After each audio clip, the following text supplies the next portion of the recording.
matapos ang pagsabog sa Davao. Nag-away raw silang mag-ama sa desisyon ni Mayor na magpalit ng hepe ng Task Force Davao at Davao City Police. Hindi raw kasi gusto ng Pangulo na palitan ang mga ito sa ngayon. Here comes Digong. Yaw-yaw na pod. O naman tiya yaw-yaw, text na siya, yaw-yaw na siya.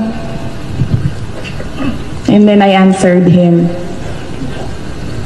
Actually, di man na siya nag-text yun sa ako Hindi man na siya makikistorya sa ako I do not know for what reason. He refuses to talk to me directly. Ipasa niya ang text kay Bongo. Hindi to ba, grapod na ako sila. Hinga ko, Bong, kamo pa ba ang mayor? O ako na? Kay, willing kayo ko, biyaan mo. As in, right at this very moment, very willing to resign.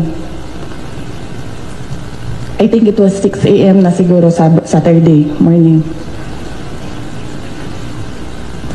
Tapos, nag-giveaway. Nihilom.